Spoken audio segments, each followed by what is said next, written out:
Seorang pria berumur setengah abad bangun di apartemen yang berantakan di New York dan menjalani rutinitas paginya. Dia berbicara dengan mainan superhero-nya dan menari-nari di kamar mandi, memperlihatkan otaknya rada-rada gak beres. Gulliver bekerja sebagai pengantar surat di perusahaan koran di New York. Hari itu dia bertemu dengan seorang karyawan baru yang bernama Dan dan berteman dengannya. Gulliver adalah bosnya Dan di bagian pengantaran surat. Saat mereka berdua mengantarkan surat pada hari itu, mereka bertemu dengan seorang wanita yang sudah lama sekali disukai oleh Gulliver. Dia seorang jurnalis, namanya Darcy Silverman. Dia sudah jatuh cinta dengannya selama 4 tahun, tapi nggak pernah berani menyatakan cintanya. Kemudian pada hari itu, Dan membawa sebuah surat yang berisi dia mendapatkan promosi jabatan jadi kepala bagian di hari pertama kerja. Gulliver sudah bekerja di kantor itu selama 10 tahun, tapi dia belum juga dapat promosi. Menurut Dan, Gulliver terlalu takut untuk bicara dan dia nggak akan mendapatkan pekerjaan lain selain sebagai pengantar surat. Dalam keadaan stres, Gulliver pergi keluar dari kantor dan melihat Darcy sedang lembur. Dia mengumpulkan keberanian dan pergi ke ruangannya untuk mengajak dia ngedate. Tapi setelah masuk, dia malah nggak berani bilang apa-apa. Dia pura-pura mengambil kertas dari mejanya dan keluar gitu aja. Darcy bertanya kepadanya apakah dia akan mengajukan tugas menulis perjalanan. Karena dia dalam keadaan gugup, dia setuju untuk menulis blog tentang perjalanan.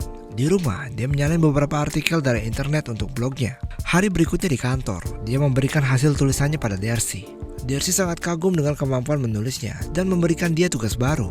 Darcy mau dia pergi ke segitiga Bermuda dan menulis artikel tentang kapal yang hilang secara misterius di sana. Untuk membuat dia kagum, tentu saja Gulliver setuju.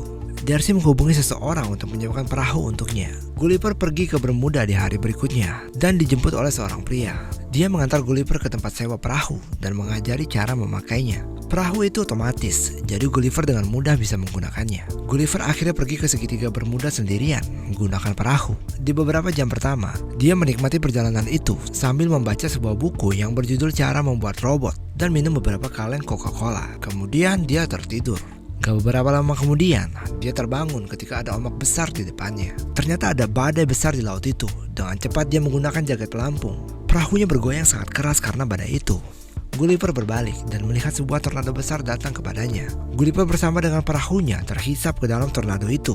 Dan setelah itu, dia nggak sadarkan diri. Setelah Gulliver sadar dan membuka matanya, dia nggak bisa menggerakkan tubuhnya. Saat dia melihat ke bawah, dia sangat terkejut melihat orang-orang berukuran kecil berdiri di dadanya. Pemimpin mereka mengenalkan diri sebagai Komandan Edward, penjaga dari kerajaan Lilliput. Terlihat kumpulan orang-orang berukuran kecil berdiri di sekitar Gulliver.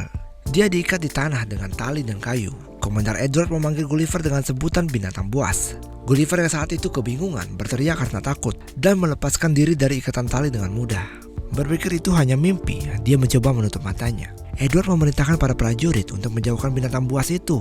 Para tentara memasang kait di celana Gulliver dan membuat dia terjatuh hingga pingsan.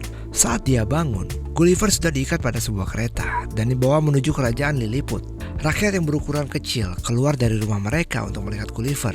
Dia dibawa menuju istana dan diperlihatkan kepada Raja Lilliput yang bernama Raja Theodore. Anak raja yang bernama Princess Mary kasihan dengan Gulliver dan bertanya ke Edward apakah dia memang perlu diikat.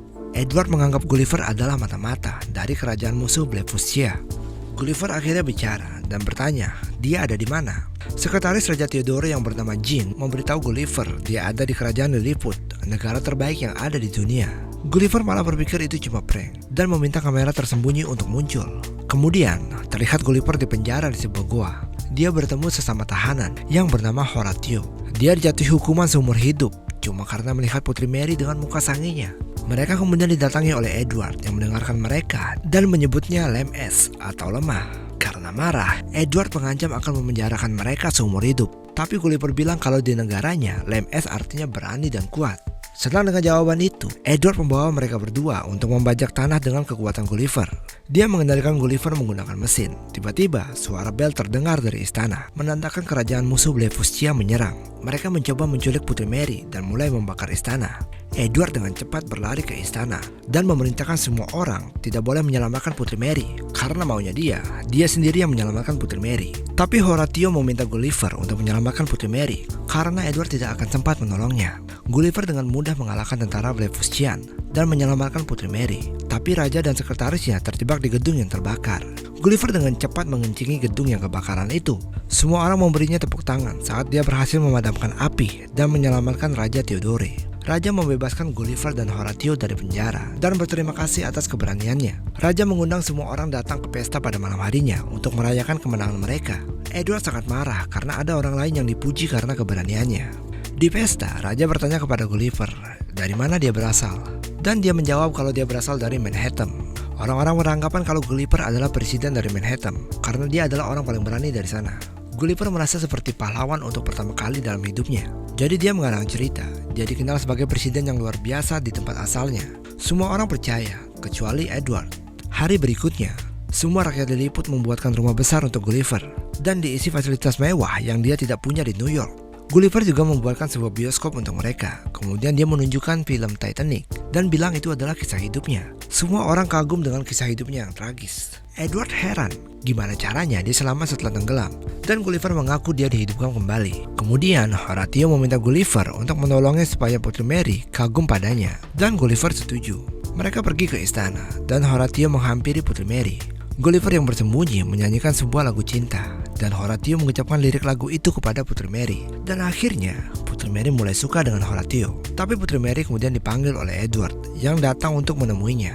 Mereka berdua sudah dijodohkan dan akan menikah. Karena Edward dianggap pria paling berani di kerajaan Lilliput, Putri Mary tidak tertarik dengannya, tapi dia nggak bisa menolaknya. Di tempat lain, para tentara menemukan perahu yang terdampar dan berisi beberapa kaleng Coca-Cola. Gulliver datang ke sana dan menemukan handphonenya yang masih hidup. Dia mendapatkan 12 pesan WhatsApp dari Darcy. Ternyata Darcy marah besar padanya karena dia tahu kalau Gulliver ternyata hanya mencontek artikel dari internet. Darcy sekarang pergi sendirian ke segitiga Bermuda untuk melakukan riset tulisannya. Gulliver sekarang gak mau lagi kembali ke New York dan bertemu Darcy. Dia memilih untuk tinggal di kerajaan Lilliput untuk selamanya. Edward tidak suka dengan keputusan Gulliver dan memberitahu Raja kalau dia curiga dengan Gulliver. Tapi Raja tidak setuju dengannya. Dia percaya dengan Gulliver. Karena sekarang Gulliver tinggal di kerajaan mereka, Raja mengangkat Gulliver menjadi jenderal yang baru dan menurunkan pangkat Edward menjadi wakil jenderal. Edward yang iri dengan keputusan itu mematikan semua sistem pertahanan kerajaan Lilliput yang membuat kerajaan musuh Blefuscia mudah menyerang mereka. Tentara Blefuscia dan raja mereka melihat semua itu dan berencana menyerang kerajaan Lilliput secepatnya. Mereka menyerang kerajaan Lilliput menggunakan kapal dan menembakkan meriam ke arah Lilliput. Setelah menjadi jenderal, kini Gulliver bertanggung jawab untuk menghentikan mereka. Gulliver mulai turun ke laut dan memukul-mukul air. Meriam tidak mempan saat ditembakkan ke arah Gulliver karena ukurannya yang sangat besar. Akhirnya dia berhasil mengalahkan Blefuscian dan menjadi penyelamat kerajaan Lilliput. Sejak itu, semua rakyat Lilliput berusaha memenuhi permintaan Gulliver. Mereka bahkan membangun tiruan Times Square sehingga dia merasa ada di rumah. Mereka juga mengganti pakaian supaya sama dengan Gulliver. Para tentara diperintahkan memotong rambut dan memijitnya. Suatu malam, Edward masuk ke kamar Putri Mary. Dia pikir bisa masuk kapan saja ke kamarnya karena mereka sudah dijodohkan. Putri Mary akhirnya mengungkapkan kalau dia tidak mencintainya dan dia tidak mau dijodohkan dengannya. Edward yang saat itu marah besar pergi dan meminta bantuan Raja Blefuscia. Edward menemukan buku cara membuat robot yang dia temukan di perahu Gulliver. Beberapa hari kemudian, saat Gulliver berada di tiruan Times Square, lonceng kerajaan berbunyi menandakan kerajaan diserang. Gulliver siap berperang dengan tentara kecil, tapi dia terkejut ketika yang dia lawan adalah robot besar yang dikendalikan oleh Edward. Edward menantangnya untuk duel. Gulliver gak punya pilihan lain selain melawannya. Dia berusaha mendorong robot itu, tapi dia jauh lebih kuat daripada Gulliver. Robot itu mengangkat Gulliver dengan memegang celananya, dan Gulliver akhirnya menyerah. Saat itu, Gulliver juga mengaku kalau dia berbohong. Semua cerita yang dia ceritakan hanya karangan, dan dia juga bukan seorang presiden. Raja Theodore dan Putri Mary terkejut karena sudah dibohongi.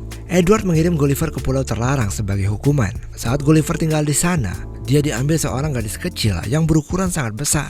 Ternyata itu adalah pulau para raksasa. Gadis itu mengira Gulliver adalah mainan dan menyimpan dia di rumah Barbie. Kemudian memakaikannya baju wanita berwarna pink. Sementara itu di kerajaan Lilliput, Darcy terdampar di pinggir pantai. Gulliver sudah bercerita ke semua orang kalau Darcy adalah permaisurinya. Edward mengenali Darcy dan memenjarakannya. Dia bertemu Raja Theodore dan ratunya saat di penjara. Horatio yang melihat itu semua memutuskan untuk pergi ke pulau terlarang untuk membawa Gulliver kembali. Dia berukuran sangat kecil di pulau itu dan berusaha menyelamatkan Gulliver. Gadis kecil itu memiliki boneka tengkorak dari tentara angkatan udara Amerika. Gulliver menggunakan parasut dari boneka itu untuk terbang kembali ke Lilliput. Dia bertemu Darcy di penjara dan mengaku kalau dia sudah lama mencintainya. Darcy memaafkan semua kesalahan Gulliver. Gulliver memutuskan untuk menantang Edward duel. Dia tidak mau lagi membuktikan keberaniannya. Dia hanya tulus mau membantu kerajaan Lilliput. Hari berikutnya, Gulliver dan Edward bersiap-siap untuk duel. Gulliver mau Edward memberikan kerajaan kembali ke Raja Theodore kalau dia menang. Tapi jika dia kalah, Edward akan menghancurkan kerajaan itu. Mereka berdua bertarung, dan robot Edward kelihatan lebih kuat. Horatio berlari untuk menolongnya, dan mencoba untuk masuk ke dalam robot. Dia mengalahkan Edward dari dalam, dan membuat robot itu melemah. Setelah itu, Gulliver dengan mudah mengalahkan robot Edward, dan rakyat bersorak atas kemenangan Gulliver. Bahkan Darcy ikut merayakan kemenangan itu. Karena keberanian Horatio, dia diperbolehkan menikahi Putri Mary. Mereka berdua akhirnya berciuman. Tapi tiba-tiba Edward menjadi gila. Dia menjadikan Putri Mary sebagai sandera. Tapi Putri Mary yang sudah sangat muak dengan Edward berhasil memukulnya hingga pingsan. Darcy kemudian mencium Gulliver untuk pertama kalinya. Raja Blefuscian dan Theodore akan memulai peperangan lagi. Tapi Gulliver menghentikan mereka. Dia berhasil mendamaikan mereka dan meyakinkan mereka dengan menyanyikan lagu perdamaian. Dan akhirnya Gulliver dan Darcy kembali ke New York menggunakan perahu yang sudah diperbaiki. Beberapa minggu kemudian, Gulliver berhenti menjadi pengantar surat. Sekarang dia memilih menjadi penulis. Dia dan Darcy sekarang hidup bahagia.